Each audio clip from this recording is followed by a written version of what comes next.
Oh, we are so back. Yeah, back in the home studio. I much prefer. Yes, it's nice being back in Dublin. Yes, but this is. I much prefer this. I love it. I love doing it like this. We had a nice little break for a day or so. Went straight back to ANG Man yesterday. We obviously did the look back. It was a busy day yesterday. Did ANG Man and the look back all in the one day. So it's been hectic. But now we got to talk boxing. And the Ring Magazine. This is an interesting one here. So I'm going to read this article here. It says cruiserweight champ Jai Opetaia offered heavyweight fight with none other than Derek Chisora. It says here, and I quote, cruiserweight champion Jai Opetaia has been linked with a surprising move to heavyweight to fight Derek Chisora. Opetaia, who holds the Ring Magazine and IBF cruiserweight titles, looked set to face his IBF mandatory challenger Hussein Shinkara. Hope I'm saying that right. Next. The two sides have held talk for a fight in November, but according to reports, in Opetaia's native Australia, he could be about to wave goodbye to the cruiserweight division entirely. The 30-year-old southpaw has been outspoken in his desire to secure a fight with 200-pound unified champion Gilberto Zorro Ramirez. With the Mexican southpaw out due to a shoulder injury, Opetaia seems to be seeking options elsewhere. Fox Sport Australia report that not only has Opetaia been offered an opportunity to move to heavyweight, but even named Chisora as a potential opponent. The report stated Turki Al-Sheikh, head of Riyadh Season and owner of the Ring Magazine, has already urged Opetaia to make a move up and that the IBF would offer him a lofty position if done so. Chisora, who was ranked number 2 by the IBF and is they're just gonna, this I don't understand. So they offer so Chisora is apparently mandatory, according to this article with the IBF, but yet they ordered Sanchez versus Hrgovic as a final eliminator. And obviously Hrgovic it's a mess. It's a flipping mess. But to carry on, is ranked number 2 by the IBF and is mandatory challenger for one of undisputed champ Alexander Usyk's title. Well, yeah, the IBF obviously. The number 1 position is in the IBF. Well, obviously, considering you said IBF mandatory, and that is his ranking. We spoke with Turkey. He wants Jai a heavyweight now, Opetaia's manager Mick Francis told Fox Sport Australia. And if that were to happen, he'd go straight into number 3 with the IBF. He's really earned that at heavyweight. There's also an opportunity there to fight Chisora. I've spoke with the IBF and said, if Jai goes up, where would you put him? And they told me they would put him straight in at number 3 in the rankings. Turki Al-Sheikh also wants to make the fight with Chisora.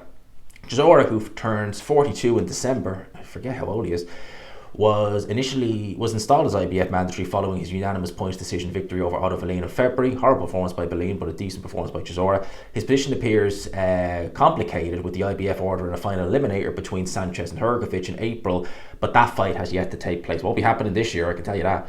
Queensbury Promotions say Chisora will retire after his next fight, hopefully, which will be his 50th of his 18-year pro career. It seems Chisora would wait for a world title fight ordered by the IBF, but the opportunity of a possible Opetaia showdown could appeal to him as well.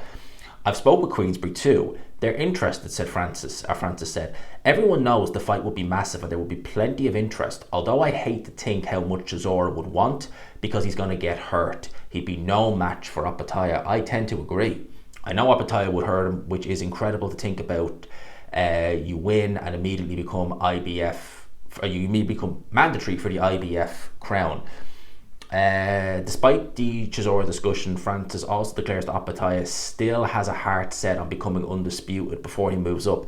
This would mean beating Gilberto Ramirez for those unified titles and the WBC champion Badou Jack. Jai wants to become undisputed cruiserweight champion before moving up. He wants to be remembered as one of the greatest cruiserweights who ever lived. Guys like Holyfield, Hay and Usyk are some of the really big names who started out in the cruiserweight division before moving up to make an impact at heavyweight. Jai wants to do the same. This isn't about money and titles for him, it's about legacy. Well, the titles equal legacy, so there you go.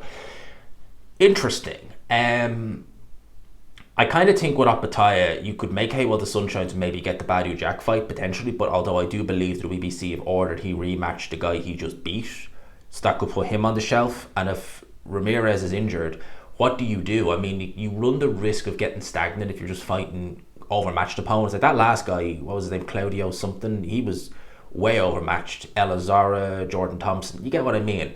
You can't just have like one decent fighter in there, in Opetaia's case being Breedis, and then just, that's a bit like what Triple G was doing. And, you don't really want him to get stagnant like that. I think he's got talent to burn. Although the David Nyeka fight was actually, Nyeka still, well, I don't know what he's going to be like after that fight, but Nyeka was decent, to be fair.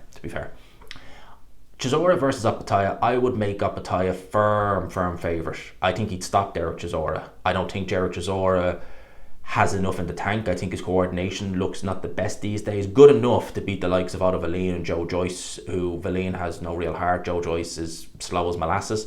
Jai Opetaia moving up to heavyweight, he will be a force there, certainly. I respect what he's trying to do. Alexander Usyk did it. David Haye never became undisputed. He became unified. It was actually the IBF title he never won. I think it was Steve Cunningham who held it at the time. So I respect and I get what Opetaia is trying to do. And don't get me wrong, I love seeing undisputed. And I'd love to see him versus Zurdo. I think Opetaia is the best at cruiserweight by a country mile. But I think that Zurdo is still a very, very good fighter, a very interesting fighter. A very interesting fight it would be. I would make Opetaia favourite, but you never know with Zurdo what he might be able to pull out. But I don't know. Him against Chisora, it's a great way to make a heavyweight debut against, a veteran, a real warhorse like Derek Chisora. Turkey would have to offer Chisora oodles and oodles of cash. Like, it would have to be, because Chisora demands high purses. He does. Even though he has all these losses, he's a big name, he's a big draw. At the end of the day, right, you have Derek Chisora in the MEN, I call it the MEN, the co-op in Manchester. And was it the week before? Yeah, he had it on the February the 11th, I think it was. Place looked packed. A week later, you have Jack Cattrall, who was a lot fresher, trying to win a world title. And look at the difference. No offense to Jack Cattrall, but look at the difference. Chisora has 13, 14 losses. It doesn't matter. People still want to see him. They sing his name. He brings fans. Usyk comes to his fights. People like Derek Chisora, so he brings that name value. So in spite of the fact he has all those losses, he's still going to demand a huge purse, and especially for something like this. With him thinking he will wait to see who he gets a world title shot at, I mean, he's not interim champion. You have to remember that. He's not interim champion, so it's not like Alexander Usyk could throw him a bone and vacate it, and then he'll be elevated to full champion, and you'll have Chisora listed as heavyweight champion. It's not like that. But if Usyk did say vacate, could potentially fight for the vacant title. And would Chisora rather that than a big payday? He'll get a decent payday for whoever he fights for the vacant title. Yeah, he might even fight Jai Opetaia, who knows, if he goes and moves up. Number 3 ranking without ever fighting a heavyweight is ridiculous, though. It is. But what can you do? I think that Chisora would love to become heavyweight champion. And I think that he would probably sacrifice a big payday for the opportunity for that. If it's not against Usyk, it can be against whoever. But I think he would probably go for that. And just out of curiosity, IBF heavyweight rankings. If Chisora did get a crack at the IBF title, he would. He would probably meet F.A. Ajagba, believe it or not. Town was there at number 6. Why is Hunter number 7? That's mad. Dubois was former IBF champion. He's down at number 9. Crazy. Coley in there, Bakadir Jalilov. Interesting rankings. But yeah, Chisora is number 2, default number 1. F.A. Ajagba is a more winnable fight for Chisora than Jai Opetaia, in my opinion. Maybe he'd look to do that for a vacant title, potentially. But very interesting. Talk of Jai Opetaia moving up to heavyweight and facing Chisora. War Chisora, Del Boy. Be interesting, people. It'd be a very interesting fight. Let me know. Well, I say interesting. It'd be interesting to see him a heavyweight. The fight, make him firm favourite, to be honest with you, Jai Opetaia. Let me know your thoughts, as always, in the comments section below. I hope you enjoyed the video, people. As always, if you could, smash the like button, hit subscribe, all of that good stuff. Until next time, people, I'll talk to you. Peace.